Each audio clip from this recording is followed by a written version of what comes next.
Movie start होती है और हमें दो बसेस दिखाई जाती हैं जिनमें फीमेल स्टूडेंट्स होती हैं। इनमें एक स्टूडेंट होती है जिसका नाम होता है मित्सुको। वो अपनी डायरी पर कुछ लिख रही होती है तो उसकी फ्रेंड उससे कहती हैं कि क्या तुम हर वक्त लिखती ही रहती हो, तुम हमारे साथ इंजॉय क्यों नहीं कर रही। जैसे ही वो उनकी बातों पर ध्यान देती है तो उसका पेन नीचे गिर जाता है और वो अपना पेन उठाने के लिए झुकती है, लेकिन उसी दौरान कोई तेज सी चीज़ आती है और दोनों बसेस को काट देती है, जिसकी वजह से सब लड़कियां दो हिस्सों में कट जाती हैं। नित्सुको जब ऊपर उठती है तो वो बहुत हैरान होती है कि ये सब क्या हुआ, क्योंकि ये नीचे झुकी हुई थी तो ये बच चुकी थी, लेकिन वो काफ़ी डरी हुई थी। वो बस से बाहर निकलती है और भागने लगती है और वो तेज चीज़ हवा थी जो सबको काट रही थी और वो अब मित्सुको के पीछे पड़ गई। भागते भागते उसे चार लड़कियां दिखाई देती हैं। वो इन सब से कहती है कि झुक जाओ ताकि तुम्हारी जान बच जाए, लेकिन जब तक वो उसकी बात समझ पाती, हवा उनमें से तीन लड़कियों को काट देती है और एक लड़की को मित्सुको बचा लेती है। फिर इन्हें वहाँ पर कुछ साइकिलिस्ट लड़कियाँ नजर आती हैं, उनको भी ये बचाने की कोशिश करती है, लेकिन इसके पहले कि ये लोग उन तक पहुँच पाते, हवा उनको भी काट देती है और इसी दौरान वो लड़की भी मर जाती है। मित्सुको बहुत डर जाती है और डर में इधर उधर भागने लगती है। फिर वो एक नदी के किनारे पहुंच जाती है। वहां पर पहुंचकर वो अपना मुंह हाथ धोती है जिस पर बहुत खून लगा हुआ था। वहां पर पहले से ही बहुत सारी डेड बॉडीज पड़ी हुई थी जिनको हवा ने काट दिया था। वहां से वो एक डेड बॉडी के कपड़े लेती है और चेंज कर लेती है। फिर सीन चेंज होता है और हमें दिखाया जाता है कि मित्सुको चलते चलते एक स्कूल में आ गई है जहाँ पर और भी बहुत सारी फीमेल स्टूडेंट्स हैं। उनका यूनिफॉर्म मित्सुको के यूनिफॉर्म से चेंज था, यानी वो उसके स्कूल की स्टूडेंट तो नहीं थी। वहाँ पर एक लड़की मित्सुको के पास आती है और कहती है कि तुम कैसी हो। वो दरअसल उसकी बेस्ट फ्रेंड थी, लेकिन मित्सुको उससे पूछती है कि क्या तुम वाकई मेरी बेस्ट फ्रेंड हो, क्योंकि उसको कुछ समझ नहीं आ रहा था कि ये सब हो क्या रहा है। यहाँ पर हमें दिखाया जाता है कि मित्सुको और उसकी बेस्ट फ्रेंड काफी हद तक एक दूसरे से प्यार करती हैं। फिर अचानक से हवा का झोंका आता है और मित्सुको डर कर स्कूल की बिल्डिंग के अंदर चली जाती है। उसकी बेस्ट फ्रेंड को कुछ समझ नहीं आ रहा था कि ये हो क्या रहा है। वो उससे पूछती है कि मित्सुको तुम इतना स्ट्रेंज बिहेव क्यों कर रही हो, तुम्हें हो क्या गया है। मित्सुको उसे बताती है कि मैं नहीं जानती कि वो मेरा ख्वाब था या सच, लेकिन मैंने देखा है कि हवा का झोंका सब लड़कियों को काट गया है।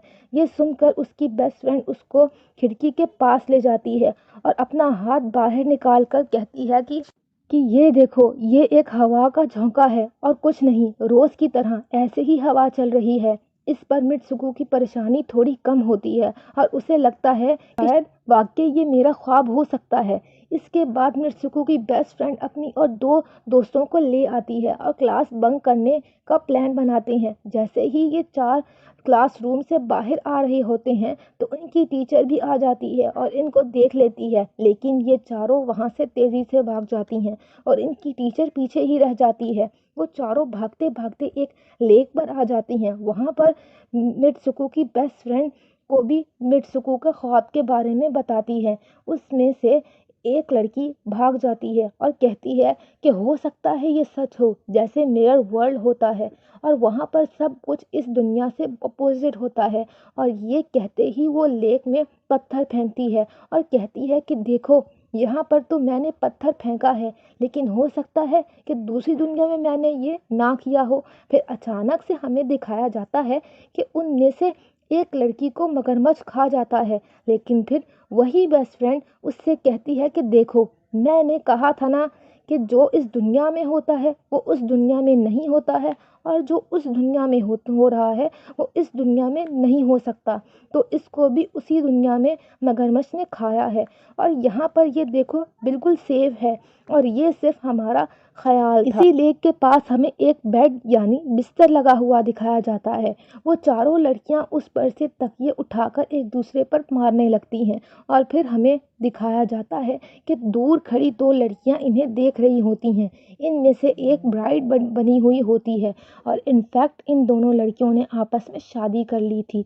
फिर इनमें से एक फ्रेंड बताती है कि हमें कुछ ऐसा करना होगा जो इस दुनिया में इम्पॉसिबल हो, क्योंकि हमारी किस्मत तो लिखी जा चुकी है और हम और हम ही इसको बदल सकते हैं। फिर ये सब स्कूल वापस आ जाते हैं और नेक्स्ट लेक्चर लेने के लिए क्लास में चले जाते हैं। लेक्चर लेते हुए मित्सुको को ज़मीन पर एक तकिया पड़ा हुआ दिखाई देता है। वह उसे उठाने के लिए झुकती है और उसी दौरान उसकी टीचर पूरी क्लास पर फायरिंग स्टार्ट कर देती है। और जैसे ही वो तकिया उठाकर वापस देखती है तो उसकी क्लासरूम की सब लड़कियां मर चुकी होती हैं और यहाँ पर एक बार फिर से वो बच गई थी, जैसे उसने अपने ख्वाब में देखा था। मित्सुको की टीचर उसके पास आती है और कहती है कि तुम्हारी हिम्मत कैसे हुई क्लास बंक करने की, अब तुम भी नहीं बच सकोगी। लेकिन इसके साथ ही उसकी बाकी दो फ्रेंड्स भी आ जाती हैं और वो उसे वहाँ से लेकर भाग जाती हैं। लेकिन दूसरी टीचर उसकी इन दोनों फ्रेंड्स को भी मार देती है। जितने स्टूडेंट्स की जान बच गई थी, मित्सुको उनके साथ बाहर भागती है, लेकिन स्कूल की टीचर्स मुसलसल उन पर फायरिंग कर रही थी। जैसे ही वो वहाँ से निकलती है तो जो बाकी बचे हुए स्टूडेंट्स होती हैं, हवा उनको काट देती है। मित्सुको यहाँ पर फिर से अकेली रह गई थी और इसके बाद वो भागकर एक रश वाली जगह पर आ जाती है और फिर पुलिस स्टेशन में जाती है और वहाँ पर सब कुछ बता रही होती है। लेकिन जब वो फीमेल पुलिस ऑफिसर से सब सुनती है तो वो कहती है कि तुमने कपड़े तो स्टूडेंट्स वाले नहीं पहने हुए। वो उसको शीशा दिखाती है तो वो एक बिल्कुल चेंज लड़की बन चुकी होती है और लोग उसे मित्सुको नहीं बल्कि किसी और नाम से बुला रहे होते हैं। यहाँ पर दिखाया जाता है कि उसकी शादी होने वाली थी तो वही पुलिस ऑफिसर उसे उसकी शादी के लिए ले जाती है और आसपास के लोग उसको कंग्रेचुलेट कर रहे होते हैं। जैसे ही वो लोग चर्च पहुँचते हैं तो मित्सुको की बेस्ट फ्रेंड भी वहीं पर होती है।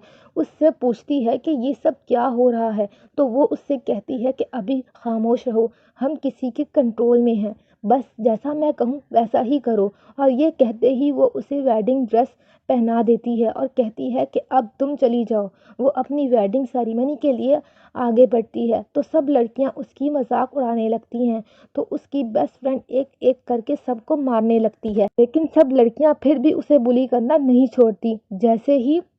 जैसे ही वो आगे बढ़ती है तो उसके ग्रूम की जगह एक बॉक्स पड़ा हुआ होता है और जैसे ही वो बॉक्स खोलती है तो उसे एक खौफनाक पिग बाहर आता है। मित्सुको उसे देखकर डर जाती है और एक टूटी हुई बोतल से उस पर अटैक कर देती है और फिर मित्सुको और उसकी बेस्ट फ्रेंड चर्च से भी बाहर आ जाती हैं। यहाँ पर भी दो लड़कियां उनको रोकती हैं लेकिन उसकी बेस्ट फ्रेंड उसे मार कर भाग जाती है और मित्सुको दूसरी साइड पर आ जाती है। लेकिन चलते चलते वो मिरर में खुद को देखती है तो यहाँ पर वो फिर से एक और चेंज लड़की बनी हुई होती है। वहाँ पर रेस हो रही होती है और कुछ लड़कियाँ इसके पास आती हैं और फिर उसे किसी और नाम से बुलाकर कहती हैं कि तुम तो बहुत अच्छी रेसर हो तो तुम भाग क्यों नहीं रही हो। जब वो भागना स्टार्ट करती है तो वो खुद में भागने की एनर्जी फील करती है और रेस जीतने की पूरी कोशिश करती है। डेड फ्रेंड्स भी नजर आती हैं जो कि स्कूल में मारी जा चुकी हैं और इसकी बेस्ट फ्रेंड वो भी वहाँ पर आ जाती है। लेकिन भागते भागते ये लोग नोट करते हैं कि वही पिग और वो औरतें जिन्होंने इनको चर्च में रोका था इनकी तरफ आ रही हैं। तो रेसर इससे कहती है कि तुम यहाँ से चली जाओ, इस दुनिया से बाहर चली जाओ। वो भागते भागते एक अंधेरी जगह पर आ जाती है। वहाँ पर कुछ स्टूडेंट्स होती हैं जिन्होंने यूनिफॉर्म पहना हुआ होता है। वो मित्सुको की तरफ आती हैं और उससे कहती हैं कि हम सब भी मरे हुए हैं और तुम्हें भी मार देंगे। लेकिन तभी मित्सुको की बेस्ट फ्रेंड वहाँ आती है और कहती है कि तुम इन सब के जाल में मत फंसना, तुम अपनी असली नाम बार बार कहो। और उसकी साथ उसकी बेस्ट फ्रेंड आ जाती है और उसे मित्सुको मित्सुको कहकर पुकारने लगती है और इसी के साथ वो अपनी असली रूप यानी मित्सुको की शक्ल में वापस आ जाती है। इसी के साथ उसकी बेस्ट फ्रेंड उसे अपने हाथ में लगी हुई वायर्स दिखाती है और उससे कहती है कि प्लीज़ मेरे ये वायर खींच दो ताकि मैं इस दुनिया से बाहर आ सकूं। लेकिन उसे डर था कि कहीं ये वायर्स खींचने से इसकी जान न चली जाए और क्योंकि वह उससे बहुत प्यार करती थी तो वो उसकी वायर्स नहीं खींचना चाहती थी। लेकिन अपनी बेस्ट फ्रेंड के इंसिस्ट करने पर वो वायर्स खींच देती है। इसी के साथ उसकी बेस्ट फ्रेंड के दो हिस्से हो जाते हैं और फिर उसे एक गेट दिखाई देता है। उस दरवाजे से बाहर आने पर वो देखती है कि वो वो आदमियों की दुनिया में आ चुकी है और वहाँ पर उसके पोस्टर्स लगे हुए हैं जिसे कुछ लड़के देख रहे हैं। फिर एक लड़का उसकी तरफ आता है और कहता है कि तुम फ्यूचर में हो, और ये सुनते ही वो बेहोश हो जाती है। जैसे ही वो होश में आती है तो वो आगे बढ़ती है और देखती है कि एक बूढ़ा आदमी एक रूम में गेम खेल रहा होता है और उसकी गेम में मित्सुको को वही कैरेक्टर्स नज़र आते हैं जो वो पहले बन चुकी है। वो बूढ़ा आदमी कहता है कि ये गेम मैंने बनाई है और मैं ही तुम लोगों को कंट्रोल कर रहा हूँ। तुम तो बहुत पहले ही मारी जा चुकी थी, लेकिन मैंने तुम्हारा डीएनए लेकर तुम्हें फिर से बनाया। मित्सुको को जब पता चलता है कि ये गेम है तो वो सोचती है कि शायद अभी भी वो मैं अपनी दुनिया में जा सकती हूँ। और फिर एक आदमी आता है जो मित्सुको को अपने पास बुलाता है। तो वो बूढ़ा आदमी कहता है कि जाओ इस गेम के आखिरी सीरीज़ यानी आखिरी हिस्से को कंप्लीट कर दो। और मित्सुको डरते डरते उसके पास चली जाती है। साथ उसे अपने दोस्त की बात कही हुई बात याद आती है कि अगर हम इस दुनिया में कुछ ऐसा करेंगे जो दूसरी दुनिया में इम्पॉसिबल है तो हम इस गेम से बाहर आ जाएंगे। और इसी के साथ वो उस आदमी को गला दबा देती है और कहती है कि बस करो हमारे साथ खेलना। फिर वो आदमी की छड़ी उठाती है और अपने पेट में दे मारती है जिससे उसकी डेथ हो जाती है। और बूढ़ा आदमी ये सोच भी नहीं सकता था कि मित्सुको ऐसा कर सकती है, और इससे उसकी डेस्टिनी चेंज हो गई थी। और इस दुनिया में यानी गेम में तो वो मर गई थी, लेकिन असली दुनिया में वो अभी भी ज़िंदा थी। फिर दिखाया जाता है कि मित्सुको के बाकी के कैरेक्टर्स भी अपने आप को किसी ना किसी तरीके से मार लेते हैं। अब वो सब के सब गेम का पार्ट नहीं थे। फिर हमें मित्सुको दिखाई जाती है जो एक बहुत बर्फीली जगह पर लेटी होती है, और अब वो असली दुनिया में आ चुकी थी और सब कुछ ख़त्म हो चुका था। यहाँ पर वो बिल्कुल सेफ थी और इसी के साथ मूवी एंड हो जाती है।